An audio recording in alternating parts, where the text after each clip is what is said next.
Chicos, ¿cómo están?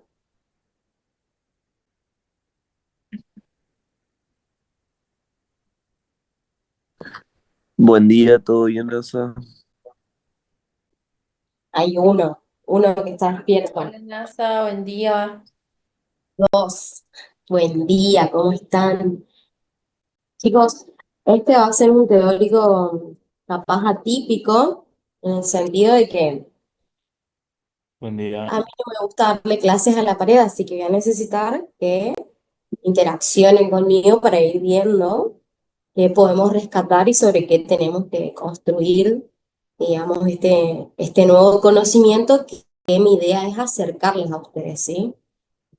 Bueno, hoy me toca darles patología gingival. Patología gingival está enmarcado dentro de la unidad temática número 7. Dentro de los temas que tiene, nosotros vamos a encontrar todo lo que es enfermedad gingival, todo lo que es el proceso de inflamación de la encía, cómo lo vemos macroscópicamente, qué cambios microscópicos implican y a su vez la clasificación de enfermedades gingivales. Que ustedes ya vinieron viendo clasificación, así que todo el tiempo la idea es ir recuperando a ver qué idea les quedó a ustedes de esa anterior clase, como para poder retomar este tema, ¿sí? No importa si no les quedó ninguna idea, pero yo necesito trabajar sobre algunos conceptos que sí o sí tienen que estar claros para que podamos poner otros conocimientos encima, ¿sí? Cuando vamos a hablar de la clasificación de enfermedades gingivales, vamos a hablar de lo que son las gingivitis inducidas por placa, las que no son inducidas por placa y otras alteraciones que no están directamente relacionadas, aparecen en la encía y no están directamente relacionadas con la placa, con el biofilm, ¿sí? Bueno, en el teórico anterior fue que vieron clasificación de enfermedades periodontales.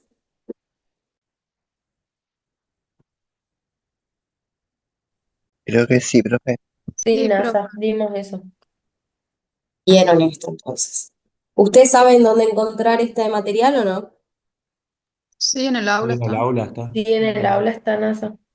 Perfecto. En el caso de que un día no puedan ingresar al aula, este material se encuentra disponible en la página de la la Sociedad Argentina de Periodoncia, ¿sí?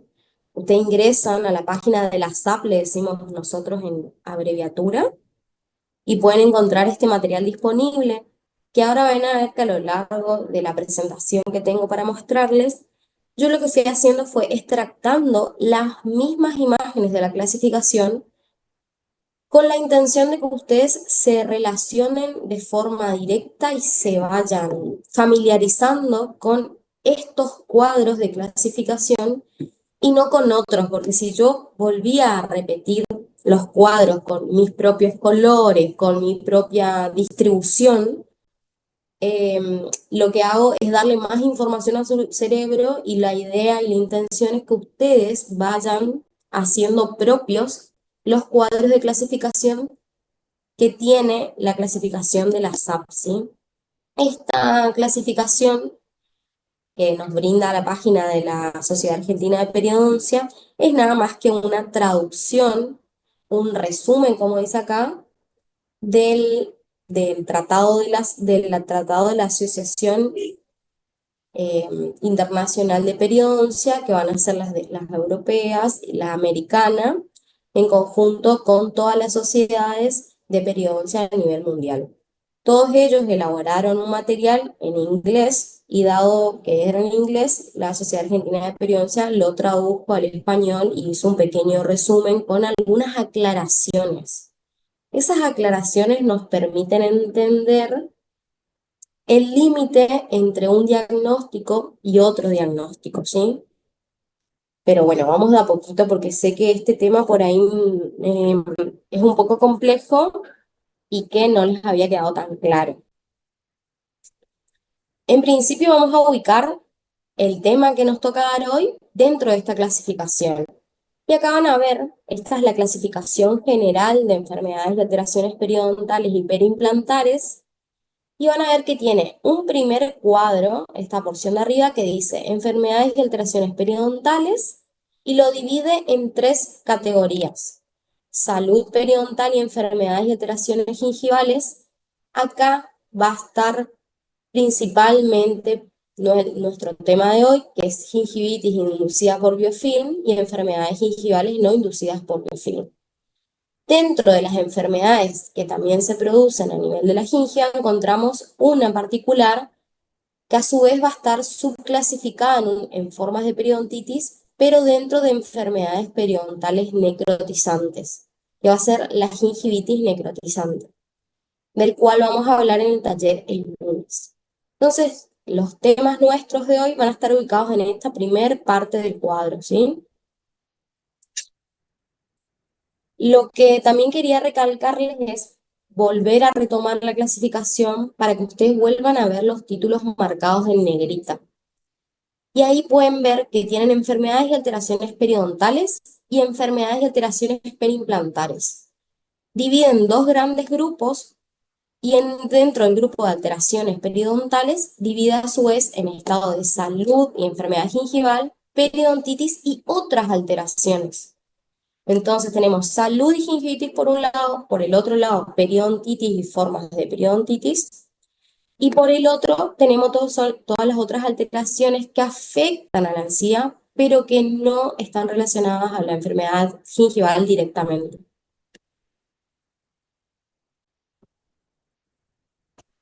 Bueno, en la clasificación de 1999, que era una clasificación que nos permitía obtener muchísima información histopatológica de cada uno de los diagnósticos.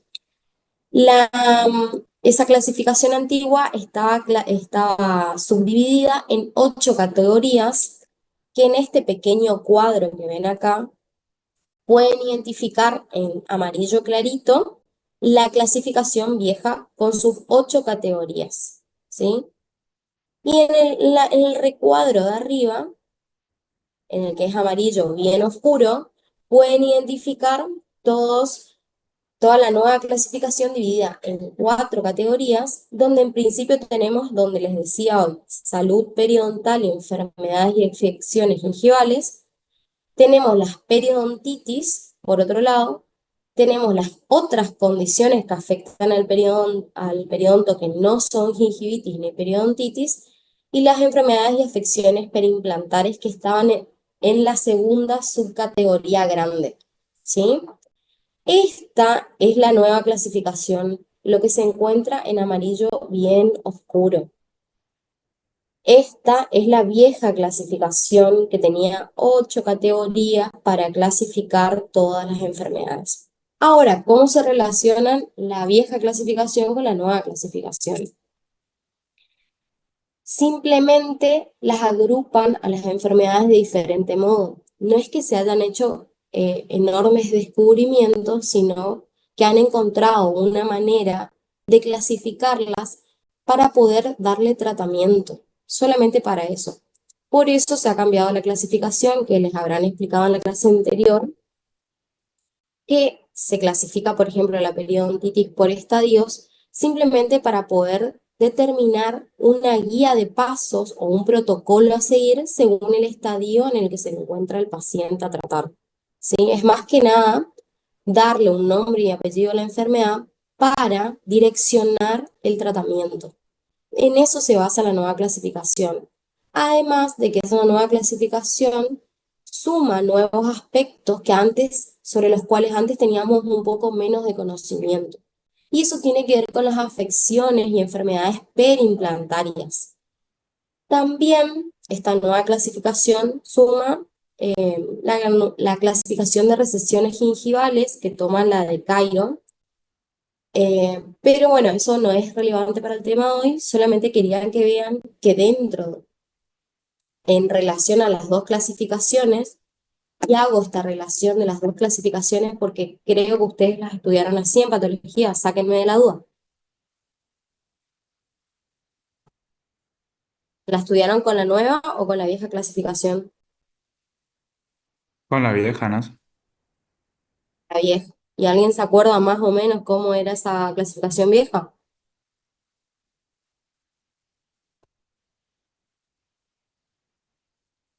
¿Se acuerdan de la periodontitis agresiva? ¿Se acuerdan de la periodontitis úlcero-necrotizante aguda?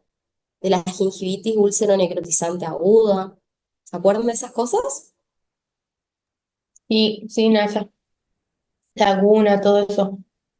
Laguna y la puna. Bueno, y ahora en más, y lo van a poder ver escrito en la nueva clasificación, van a ver que ya no existe más laguna y la puna. Ahora se van a llamar gingivitis úlcero-necrotizante, o sea, GUN y PUN, porque han descubierto, la gente que se dedica a estudiar muchísimo, los científicos que están detrás del nuevo conocimiento, determinaron que sí, la gingivitis úlcero-necrotizante aguda luego podía convertirse en la periodontitis úlcero-necrotizante aguda, había algo en el término aguda que no cuajaba, porque ustedes saben, ¿no? Que la periodontitis es una enfermedad crónica, porque implica la destrucción del hueso. Entonces había algo que no se podía enmarcar en una inflamación aguda, porque de hecho la periodontitis ya pasa a ser una inflamación crónica que en todo caso tiene episodios que agudizan simplemente, ¿sí? Entonces empezaron a debatir entre todos los científicos y llegaron al acuerdo de que no, el cuadro histopatológico de la periodontitis úlcero-necrotizante se componía de un cuadro patológico que en principio era una periodontitis crónica y que en muchos casos se agudizaba con el mismo componente bacteriano de la gingivitis úlcero-necrotizante. Entonces, a partir de allí, llegaron al consenso de que la palabra aguda se iba a eliminar del vocabulario y ahora van a ver que ya no existe más la periodontitis úlcero-necrotizante aguda y la gingivitis úlcero-necrotizante aguda, porque además, entre todas las investigaciones y el seguimiento de los casos clínicos, también pudieron ver que hay diferentes formas de aparición de estas patologías, de la gingivitis como la periodontitis úlcero-necrotizante, y que tienen que ver muchísimo con todos los factores sistémicos y locales del paciente. Pero, ¿qué tienen en común la gingivitis úlcero-necrotizante con la periodontitis úlcero-necrotizante? Generan el mismo cuadro clínico abarcando diferentes regiones o extensiones de la encía y del sistema de inserción de la pieza dentaria. Pero la forma de manifestación, lo que nosotros vamos a ver en el paciente, se presenta del mismo modo. Este tema de la periodontitis, la gingivitis úlcero-necrotizante lo vamos a ver lunes con agrandamientos gingivales. Pero quiero que lo vayan pensando de modo que les vayan quedando estas ideas, porque suelen ser preguntas de parcial, de cuáles son las diferencias de la nueva clasificación con la vieja clasificación. Una es que ya no tenemos gingivitis úlcero-necrotizante aguda ni periodontitis úlcero-necrotizante aguda. Y lo otro que desaparece en la nueva clasificación es este término que ven acá, periodontitis agresiva. ¿Alguno de ustedes sabe cómo se denomina actualmente esta periodontitis? Este patrón de periodontitis.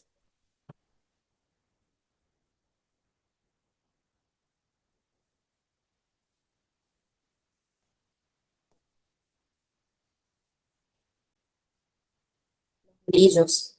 Ya sé que es temprano, es viernes, pero no se les ocurre cómo se llama ahora. Lo tuvieron que haber visto en la clasificación. La periodontitis, según su extensión, puede ser ¿Era con grados? ¿O de qué? No entiendo nada. extensión. La periodontitis puede ser Generalizada, generalizada, o, generalizada. está bien Ah, lo que me decís, Gisela, está bien. Puede ser localizada o generalizada. Nos está faltando una tercera categoría, según la extensión. ¿Por estadios? Bueno, Por estadios está bien, pero eso tiene que ver con justamente determinar el avance de la periodontitis, no la clasificación por extensión. Esto se pone difícil, chicos, porque son muchos cuadros para clasificar todas las enfermedades que aparecen y todas las alteraciones que aparecen a nivel de la encía y el periodonto en general. Entonces, van a tener que familiarizarse con muchos nombres y muchos cuadros. Son muchos cuadros, por eso yo les estoy poniendo acá y por eso estoy retomando este tema porque me parece súper importante.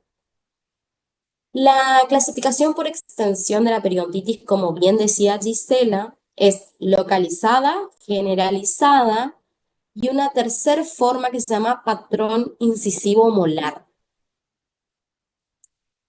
No sé si el otro día pudieron hablar algo de esto.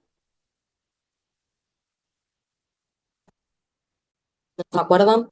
No, no, no, no. Bueno. Creo que nuestro Ah, profe nos había señalado algo parecido, que él tenía en cuenta para la periodontitis los incisivos y los molares porque son los primeros dientes que salen, algo así nos había dicho. y porque uno tiene que, para poder determinar el estadio, el grado de avance de la periodontitis, uno tiene que tener en cuenta ciertos parámetros. Y dentro de esos parámetros, lo primero que yo voy a revisar en una boca donde de diagnóstico presuntivo, yo creo que estoy teniendo una periodontitis, es ir a hacer el sondaje de los incisivos centrales y los primeros molares. Si después, en el resto de la ficha periodontal, yo encuentro que en toda la boca tengo sondajes mayores iguales o mayores a 4 milímetros, yo estoy en presencia de una periodontitis generalizada. Pero si yo solo encuentro sondajes mayores a 4 milímetros en el incisivo central y en el molar, y yo probablemente esté en presencia de una periodontitis de patrón incisivo molar. La periodontitis localizada implica que varias piezas de continuo tengan periodontitis, es decir, bolsas periodontales mayores a 4 milímetros, y para que una periodontitis esté activa tenemos que tener sangrado del sondaje, y es localizada cuando 2 o 3 piezas dentarias continuas tienen periodontitis, pero esta cantidad de piezas dentarias no excede a un número total en la boca. Y es generalizada cuando se presenta en la gran mayoría de las piezas dentarias de la boca. Ahora, cuando solo se presenta en incisivo central y primer molar, estamos en presencia del patrón incisivo molar, que tiene determinantes especiales para que se produzca la enfermedad, sobre todo un grupo de bacterias y sobre todo una bacteria que se encontró en todos los estudios que se hicieron, que es el Agregatibacter actinomycetem comitans. Yo no sé si ustedes se acuerdan de esa hermosa bacteria, sí, me hace. pero es la principal causal de lo que antes se llamaba periodontitis agresiva y que en esta nueva clasificación pasa a llamarse periodontitis de patrón incisivo molar. ¿Por qué se llamaba agresiva? Porque se solía encontrar en pacientes jóvenes de aproximadamente 20, 30 años con una pérdida ósea que tuvo un grado de avance rápido. Vieron que el otro día, creo que esto me lo habían comentado, el doctor Vergés les estuvo explicando cómo obtener el grado de avance según la pérdida ósea que nos da el grado de avance en forma indirecta. Y era midiendo la pérdida ósea teniendo como, eh, teniendo como dato la edad del paciente. Porque estoy tratando todo para que entiendan, y si no me están casando, ustedes díganme, porque yo estoy acá para tratar de que ustedes asimilen esto. Porque esto solo lo pueden leer en su casa, tranquilos, y solo lo van a poder leer siempre. Lo único que yo tengo que hacer es tratar de generarle una manera de aliviarles el contenido y que ustedes vayan entendiendo. Resulta que hay una forma de determinar la pérdida ósea indirecta, que es cuando yo hago una radiografía de la pieza dentaria con mayor pérdida ósea de la boca y pónganle, me da una profundidad de 9 milímetros. Pero mi paciente tiene 70 años, o sea, perdió esos 9 milímetros a lo largo de toda su vida. Así que, en general, lo que me está indicando la pérdida ósea es que fue un proceso crónico en el tiempo y que el paciente probablemente porta la enfermedad periodontal de hace muchísimos años. En cambio, si viene un paciente de 20, 30 años y tiene una pérdida ósea en el incisivo o en el molar de 9 milímetros, a mí me tiene que llamar poderosamente la atención porque, dada la edad de ese paciente, hace cuánto puede tener la enfermedad y ya tiene una evidencia radiográfica de pérdida, que también es importante decir que si en la radiografía yo veo 9 milímetros de pérdida ósea, cuando yo hago la ficha probablemente haya más pérdida ósea, porque la radiografía tiene un limitante, que ese limitante tiene que ver con la cantidad de espesor que se perdió de hueso. Y generalmente nos aparecen imágenes un poco radiopacas y ya tenemos pérdidas óseas significativas, ¿sí? Entonces, vuelvo a aclarar esto para ver si puedo cerrar la idea. Lo que ustedes ven radiográficamente respecto a la pérdida ósea siempre es menor a la pérdida ósea clínica. Dato 1. Dato 2. Si yo tengo una pérdida ósea importante en un paciente, en una bolsa periodontal, y mi paciente es joven, me tiene que llamar la atención porque quiere decir que ese proceso de periodontitis tiene un avance rápido, ¿ok? En cambio, si mi paciente es un adulto mayor y tiene una pérdida de 9 milímetros en alguna localización de la boca, y generalmente voy a pensar que fue un proceso crónico que convive con la enfermedad hace muchísimos años. Pero todo esto yo lo voy a corroborar a través de múltiples preguntas en la anamnesis, chicos. Y acá de vuelta me detengo porque el otro día hablaba con mis alumnos, solamente voy a quemar a mis alumnos, y al mirar el procedimiento que iban a realizar en el día, siempre notamos que la historia clínica no está del todo completa. Y quiero hacerme hincapié o detenerme acá en que la tienen que completar, porque ustedes tienen que preguntarle de todo al paciente. Tienen que preguntarle absolutamente todo. Cuanta más información recaben del paciente, mejor van a orientar su diagnóstico. Y si ustedes llegan al diagnóstico con las guías de protocolos de tratamiento que existen hoy y que están disponibles en Internet, ustedes van a saber qué hacer con cada paciente. Acá lo importante en el grado en odontología y en la materia de periodoncia, como en las otras, es que ustedes aprendan a ponerle nombre y apellido a lo que están viendo. Porque los tratamientos, las guías de tratamiento, las guías de protocolo están disponibles en Internet. Ustedes lo que tienen que saber es qué es lo que están teniendo en su paciente.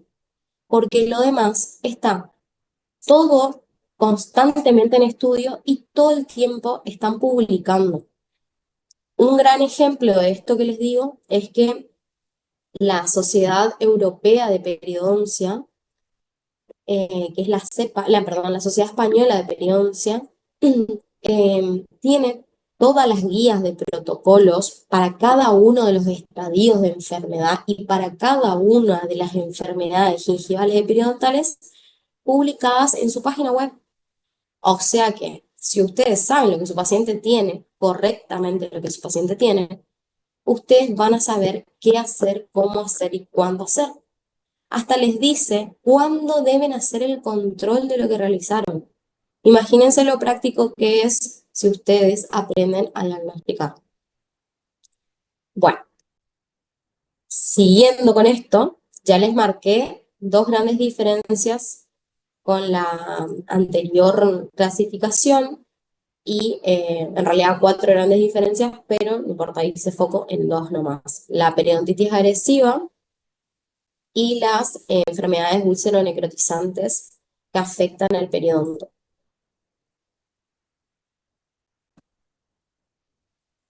Para empezar a hablar de gingivitis, vamos a hablar de la primer parte de la clasificación de enfermedades periodontales y alteraciones gingivales, que nos va a hablar del concepto de salud y enfermedades y alteraciones gingivales. ¿Alguien acá recuerda que era el periodonto sano o el periodonto reducido?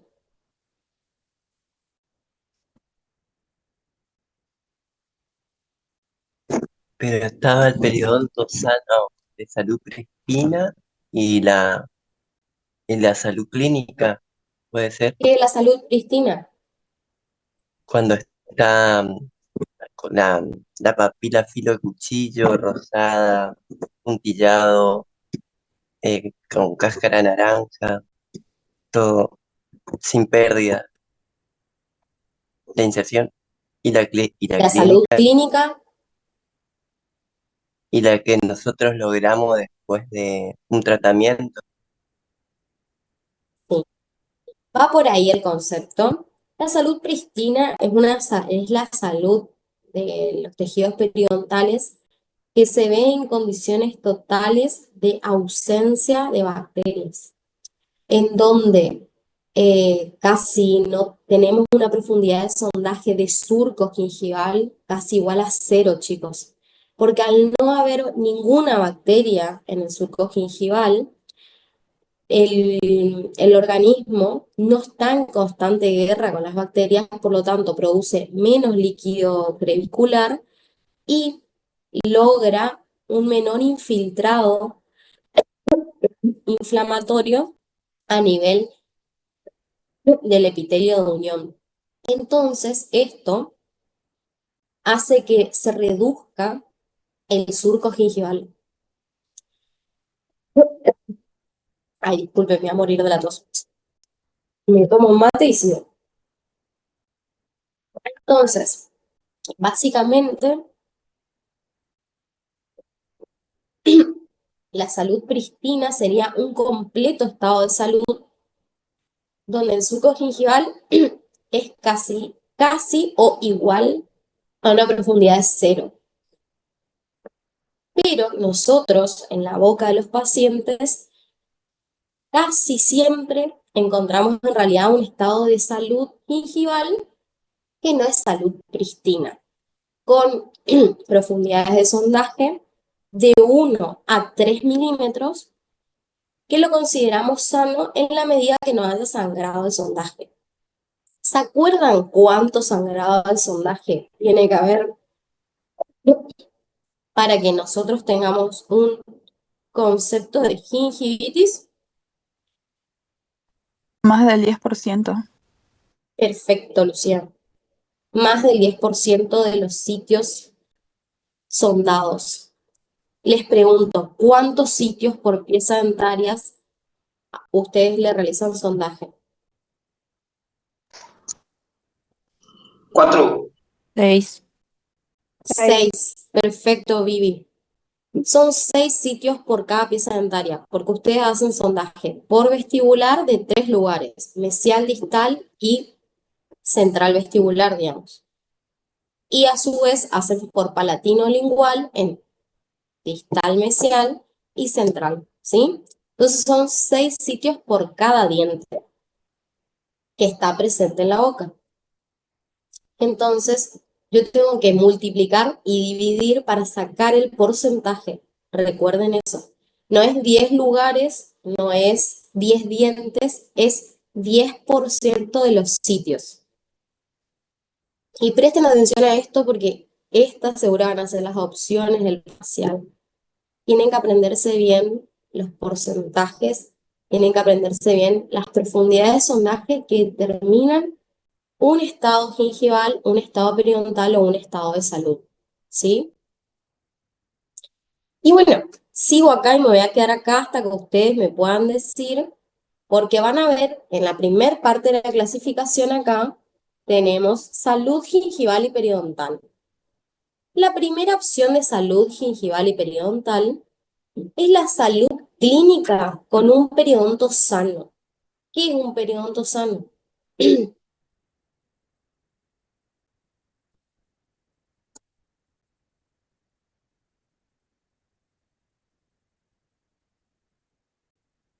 ¿Saben un periodonto sano? ¿Qué es un periodonto reducido? Alguno acá me tiene que decir. ¿Qué es un periodonto reducido?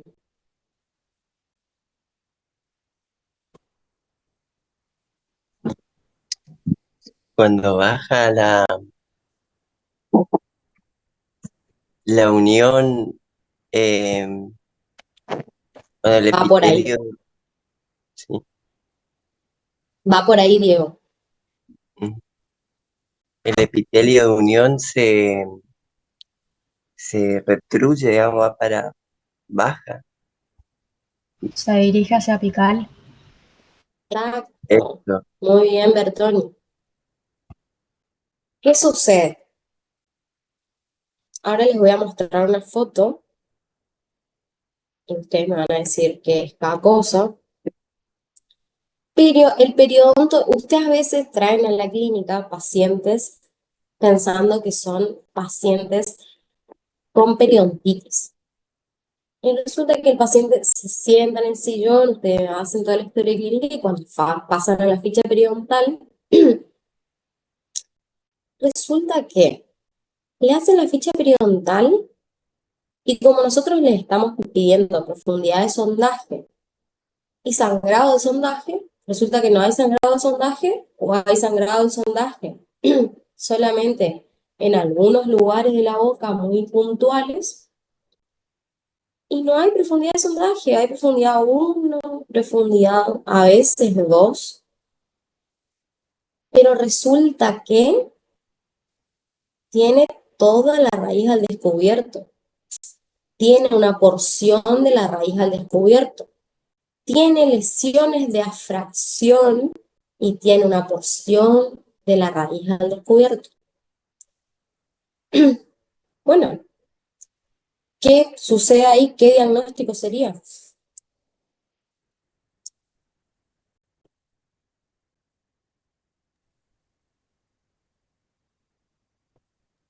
Una periodontitis recuperada, profe.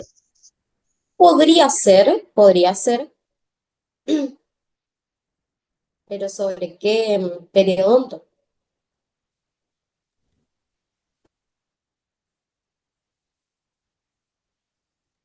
Periodonto periodonto reducido. reducido. Periodonto reducido, chicos. Es importante recalcarles esto del periodonto reducido y me voy a ir a mostrarles una foto que estaba más adelante, creo.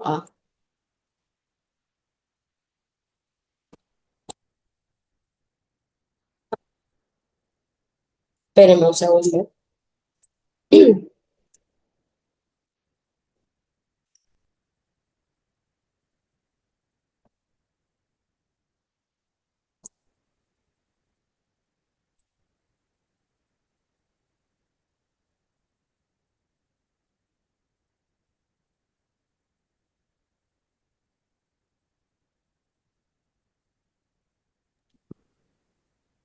Puede ser esas bocas que se ve la encía bien, pero Ahí, reducido, y los dientes ahí se caen.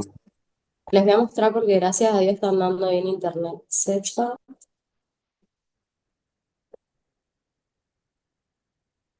hay un manualcito de la Z que nos va a servir. Ya yo los tengo descargados acá.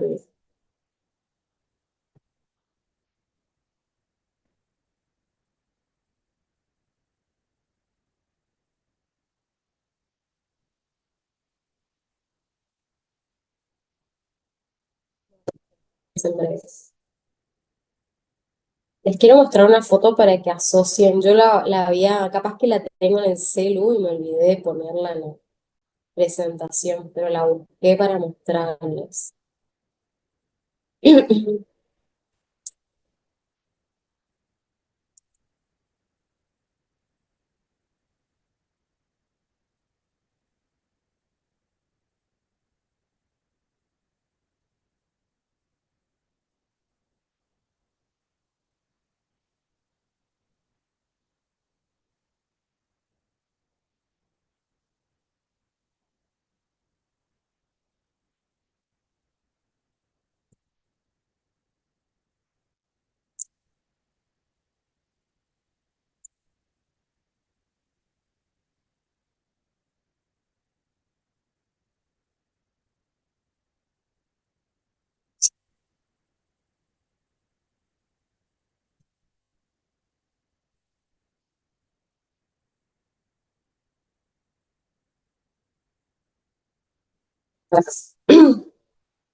Ustedes pueden ver la pantalla, ¿no? Todo lo que estoy haciendo.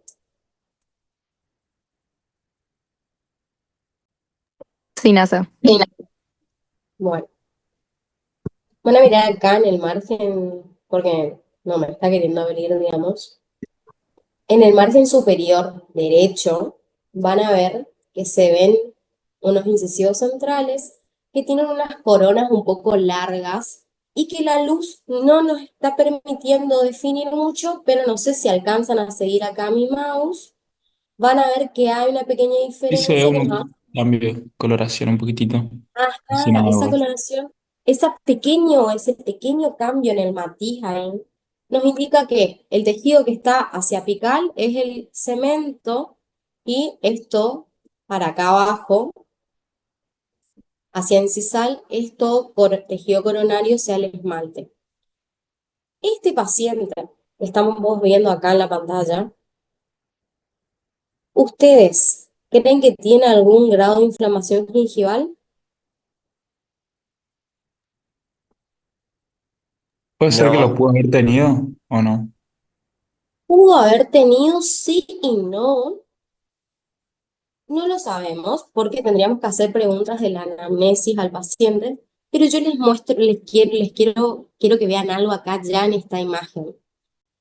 Y es que, fíjense, por favor, los separados que están estos dos incisivos centrales. ¿A usted les hace pensar que algo hace ahí que no se junten esos incisivos centrales?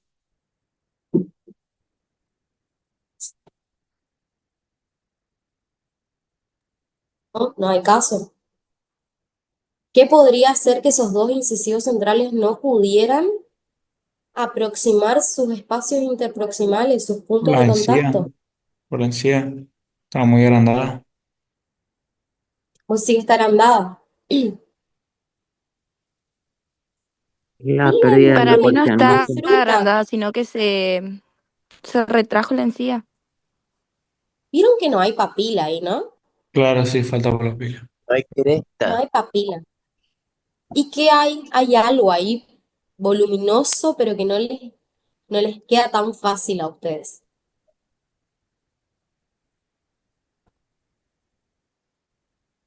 Mm, Por la pérdida de- Bueno, les voy a marcar yo. ¿Cresta ósea, profe? Vos sabés que la cresta ósea que tendría que estar acá, presente, que la cresta es la unión de las dos corticales vecinas formando una punta de hueso para formar la papila, en este caso no va a estar presente. Es una meseta ósea, que ustedes no la van a poder ver, pero yo sé que es una meseta. Les muestro con el mouse. Miren esto, por favor. ¿Qué es esto? ¿El un frenillo? frenillo. El frenillo. El frenillo. Ese frenillo maldito que ven ahí es un frenillo de inserción baja que tiene una bandeleta fibrosa, es decir, que tiene millones de fibras colágenas que se insertaron muy inferiormente y probablemente la última parte de la inserción de este frenillo se encuentre por palatino de esos incisivos centrales. Ese frenillo fibroso impidió, por su inserción baja, que ahí se forme la cresta ósea y que se forme por ende la papila y determinó un hueso en meseta en donde él está inserto. Ese frenillo lingual tiene funciones directamente relacionadas con la movilidad del labio. Entonces, ese labio se fija mediante el frenillo a los tejidos blandos de alrededor de la boca. En este caso, esto no es una patología, chicos, sino que es una alteración, ¿sí? Está en la parte de la clasificación mucho más adelante, pero no me voy a abocar a eso. Yo lo único que quiero que ustedes vayan haciendo es el ejercicio de prestar atención a qué tiene cada paciente de raro. ¿Y para qué les dije todo esto del frenillo fibroso? ¿Ustedes ven biofilm en este paciente?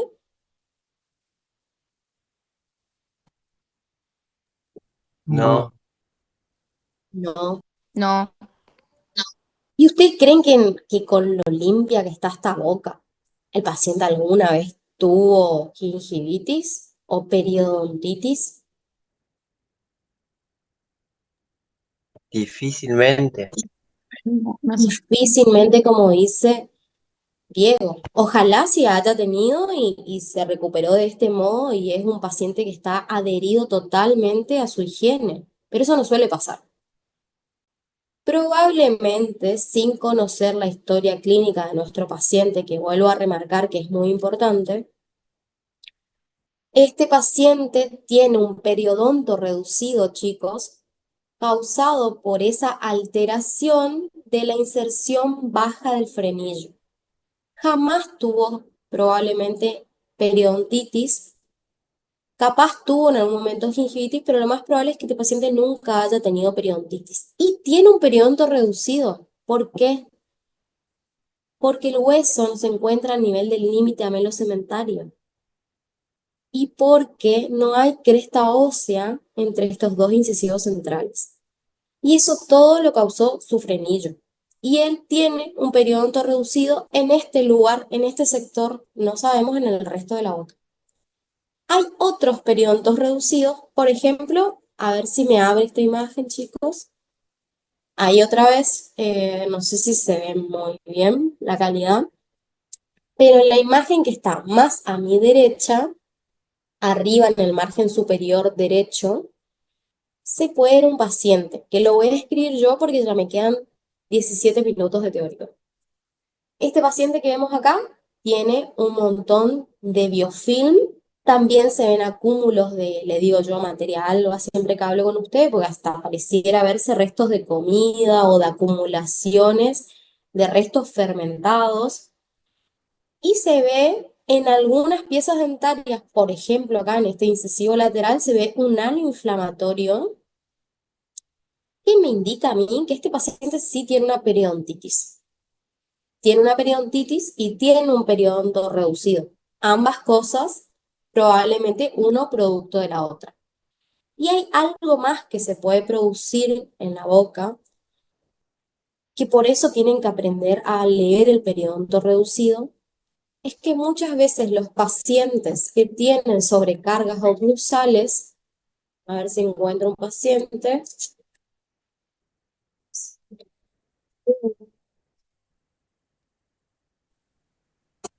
miren acá, hermoso. ¿Ven este paciente ahora? Sí, no sé. A fracciones.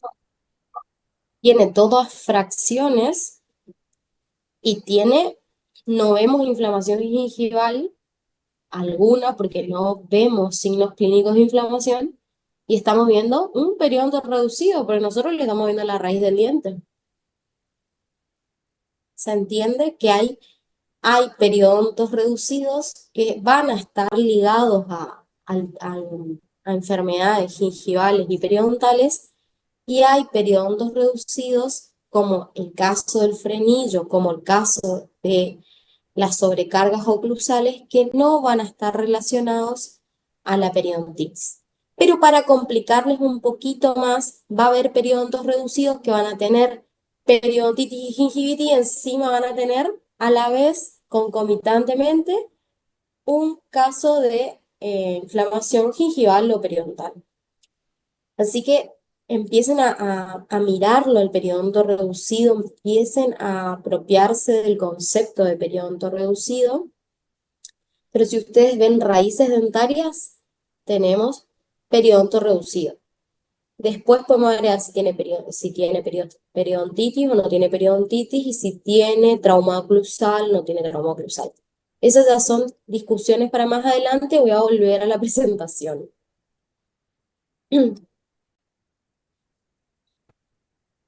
Tengo muchas diapos para mostrarles.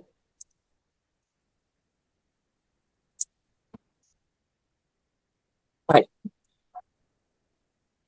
como les decía, podemos tener salud clínica en un periodonto sano que no tuvo pérdida de inserción, o en un periodonto reducido en un paciente sin periodontitis, como es el caso del paciente con el frenillo, o tener salud clínica en un periodonto reducido en un paciente con periodontitis tratada con éxito y estable, que en el momento no presenta signos de periodontitis, pero tuvo antes una periodontitis, que era lo que Diego hoy me decía.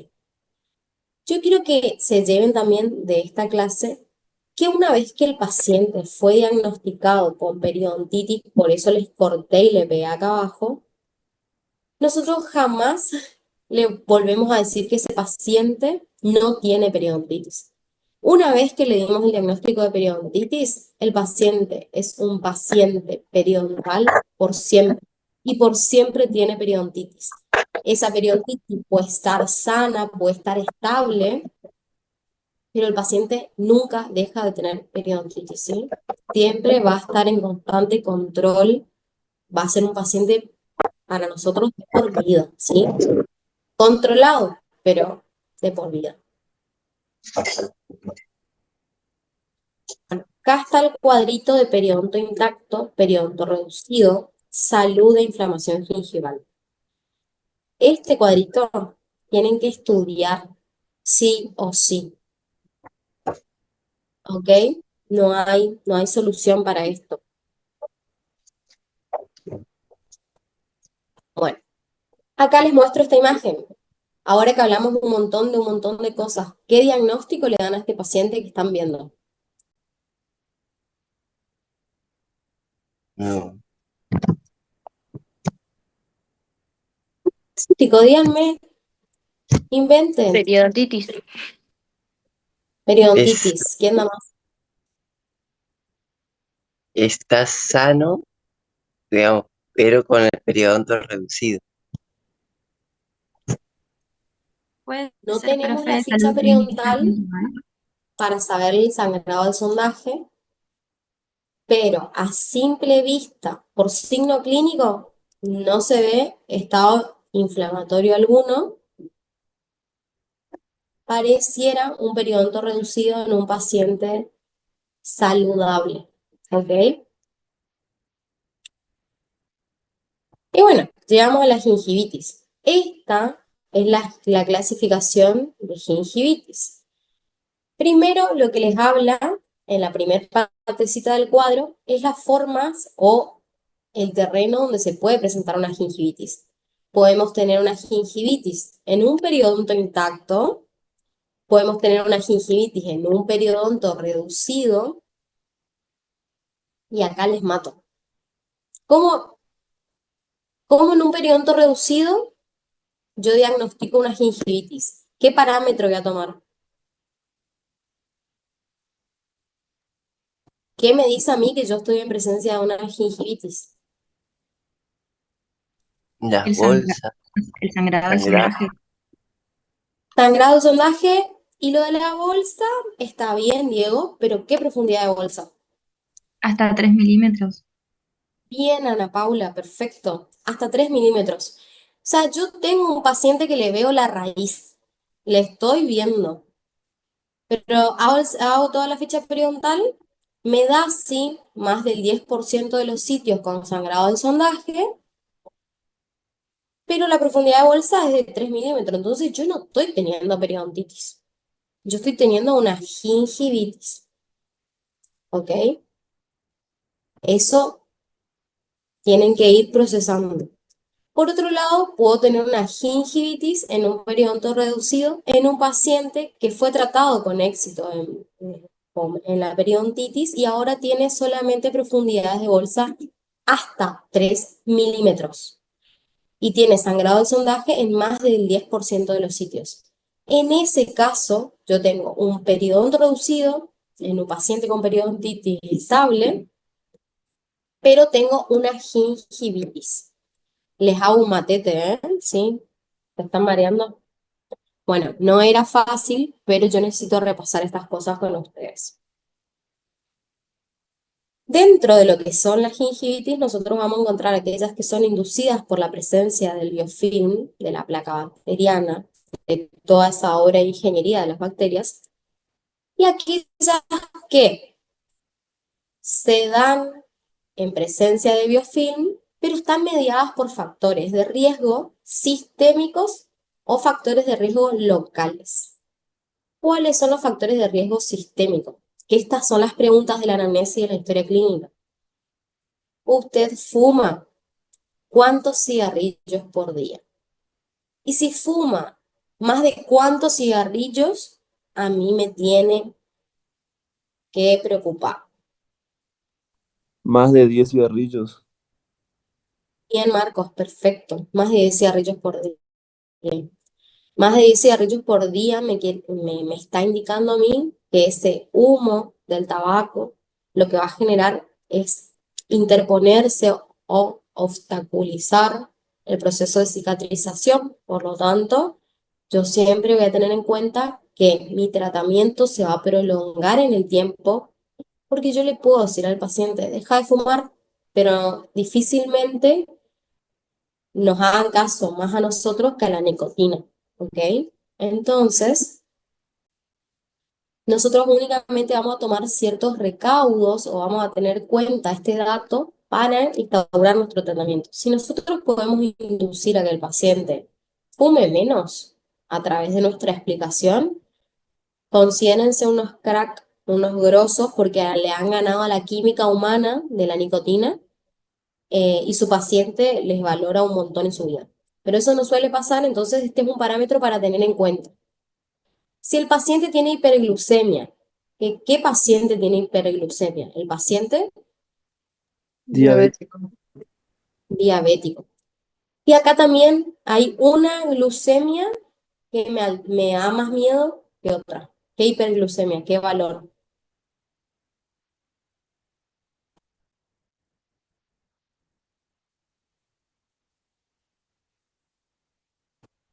Cri, cri, los grillos. Bueno, resulta que hay un estudio que se llama hemoglobina glicosilada, que mide el azúcar que tuvo en sangre mi paciente por lo menos los últimos 2 meses y medio. Este dato me dice a mí, en general, qué tan alta tuvo el azúcar los 2 meses pasados mi paciente. Cuando la hemoglobina glicosilada me da valores superior a 6,5 o 7, me preocupa más que si da menos de 6,5 o 7, ¿sí? Ese es el parámetro. Lo otro es, a veces el paciente no se hace estudios periódicamente, pero sabe que tiene diabetes. Y en ese caso, nosotros vamos a preguntarle si está estable y controlado, si tiene su aparatito de control, cómo se controla y demás, y vamos a tener en cuenta todas las últimas glicemias que se hayan medido. La glicemia normal es hasta 110, es el valor de azúcar en sangre normal. A partir de 110 nosotros estamos en hiperglicemia y ahí nos tiene que preocupar. Pero no es lo mismo un paciente que tiene 150 de glicemia que un paciente que todos los días tiene 230, 270, ¿se entiende? Entonces, eso también es un indicador de cómo nosotros vamos a instaurar el tratamiento, porque el azúcar realmente es el que más afecta el proceso de cicatrización, porque como sabrán, eh, obstaculiza absolutamente todo el sistema de complemento, todo el sistema de defensa, todos los mediadores y todos los involucrados en el proceso de cicatrización, sobre todo hasta los fibroblastos, las fibras colágenas, los osteoclastos. Tiene muchísima injerencia en todos los componentes celulares y en todos los mediadores químicos que están involucrados en el proceso inflamatorio y en el proceso de cicatrización. Además, hay otras gingivitis que están mediadas también por factores nutricionales, por agentes farmacológicos. Y acá en agentes farmacológicos le hago un paréntesis porque van a ver que abajo de la presentación dice hipertrofia gingival inducida por fármacos. Hay fármacos que son estudiados hace muchísimos años porque producen agrandamientos gingivales. Esos fármacos no son los agentes farmacológicos que están involucrados en en la gingivitis inducida por biofilm, pero mediada por factores de riesgo sistémico. Son más bien otros agentes farmacológicos, por ejemplo, los anticonceptivos. ¿Por qué los anticonceptivos? No es que el anticonceptivo produzca gingivitis, no. También les voy a dar otro ejemplo que que no le va a producir tanto miedo, es los procedimientos o los fármacos que se utilizan durante los tratamientos de fertilidad producen muchísima vascularización. Esa producción de vascularización o inducción a la vascularización en la presencia de placa bacteriana generan gingivitis un poco más explosivas en la boca de nuestras pacientes. Entonces, un dato a tener en cuenta. Son fármacos que, por algún u otro motivo, van a generar una aparición de una gingivitis a veces más explosiva. Acá les dice hormonas sexuales esteroideas del ciclo en la pubertad. ¿Por qué la pubertad? ¿Por qué los adolescentes suelen tener gingivitis? Porque cuando ellos están en la adolescencia, su hipófisis recién empieza a regular tanto la producción de testosterona como los ciclos menstruales de la mujer. Y sucede mucho que tiene muchos desequilibrios, porque vieron que el organismo tiene sistemas de retroalimentación positiva y negativa mediante los cuales se regula. Esos ciclos en la adolescencia recién se están acomodando. Entonces, en este proceso en que el cuerpo se está acomodando, suelen haber mayor flujo de hormonas y picos de hormonas que hacen que en presencia de biofilm en la boca, el paciente tenga gingivitis más explosivas. En el embarazo sucede lo mismo. La paciente embarazada tiene, ustedes ya habrán visto un fármaco que el segundo trimestre de gestación es un trimestre más estable para la paciente embarazada porque justamente se ha producido una meseta de hormonas en donde el cuerpo se acomoda. Luego se vuelve a desacomodar en el tercer trimestre próximo al parto. Por lo tanto, las pacientes embarazadas suelen presentar gingivitis. Y cuando tienen el niño o dejan de estar embarazadas, con la misma cantidad de biofilm no presentan cuadros tan exacerbados. Pero sí o sí necesitamos del factor biofilm. También tenemos trastornos hematológicos como la anemia, que causa un tipo especial de gingivitis, o los cuadros que tienen al revés concentraciones altas de hematocrito. Y después tenemos los factores de riesgo locales, que son los factores retentivos de placa. Vieron que dentro de la terapia básica, que es el tratamiento que usted instaura en periodoncia, en el tratamiento de terapia básica, ustedes en una parte del tratamiento lo que hacen es eliminar todos aquellos lugares o nichos que acumulan placa.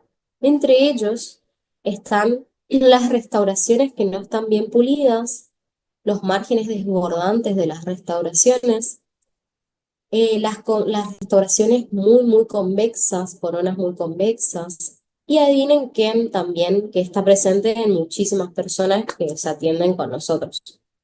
Los aparatos ortodóncicos. Los aparatos ortodóncicos son factores retentivos de placa y suelen aparecer muchísimo en la boca de los pacientes portadores de ortodoncia, gingivitis, que si no se tratan a tiempo, pueden convertirse rápidamente en periodontitis. Por último, dentro de la clasificación de gingivitis inducida por biofilm, se encuentran las hipertrofias gingivales inducidas por fármacos, también llamadas agrandamientos gingivales. Toda esta esta clasificación A, B y C son en presencia de biofilm. Sin biofilm no se producen. ¿Qué ven acá en esta foto?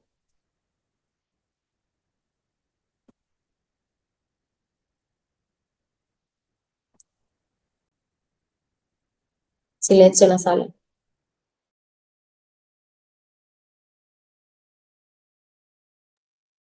Inflamación, no sé. Cambio de coloración.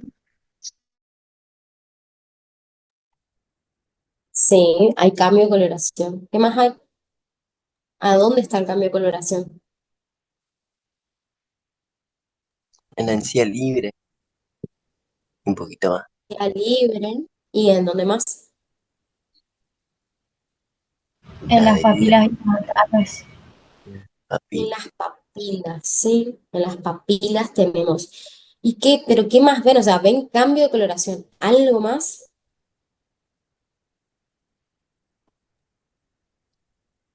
Y es un rojo brillante, está como Puede ser sangre. Brillante. Esa palabra me gusta, brillante. Sí, pareciera que quizás ya le habían hecho sondaje y hay unos lugares donde hay, pareciera una colección de sangrado, sí. Bueno, paso a la siguiente. Igual ya los tengo que liberar. ¿Qué signos clínicos van a ver ustedes en la gingivitis? El cambio en la coloración. Miren, esta foto está en blanco y negro a propósito.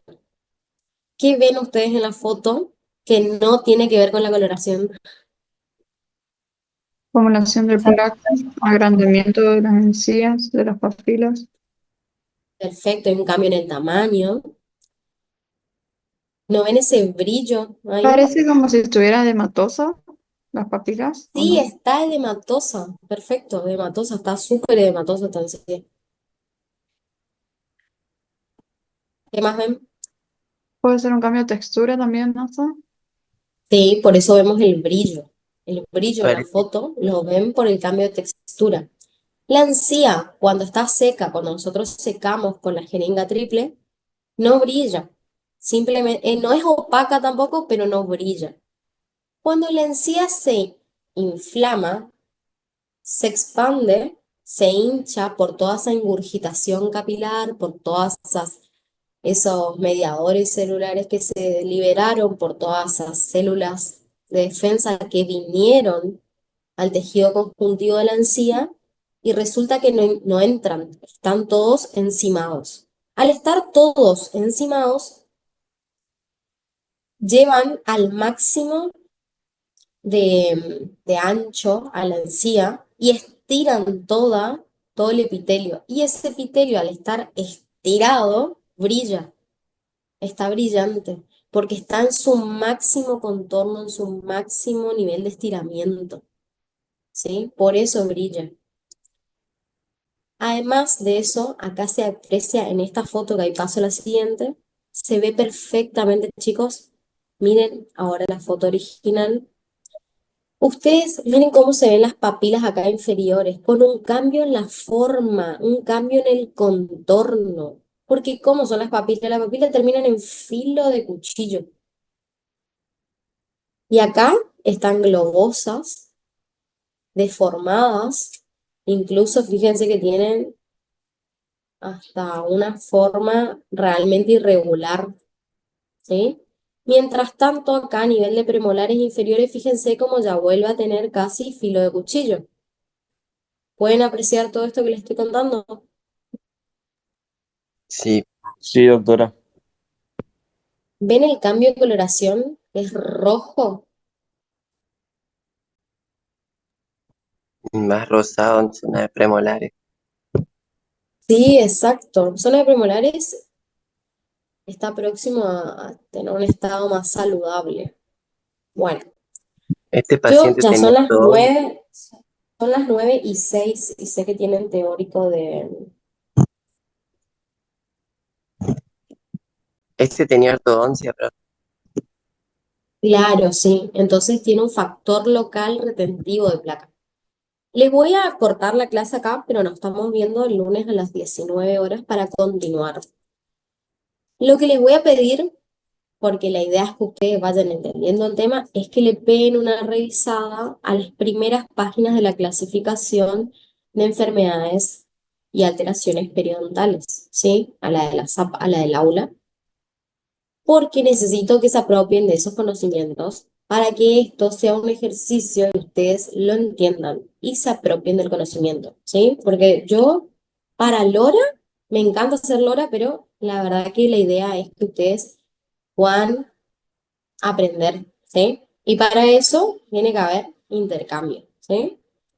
Porque fíjense, me quedé creo que en la diapositiva 10 de 20 y no pudimos avanzar más porque lento. Pero gracias a todos los chicos que están participando, em, porque la idea es que todos puedan participar y todos puedan entender, ¿ok? Nos estamos viendo el lunes que viene a las 19 horas para continuar esta clase. Necesito que ejerciten todo lo que tiene que ver con inflamación y que lean la nueva clasificación, ¿ok? Así van a poder reconocer. Dale, Nata.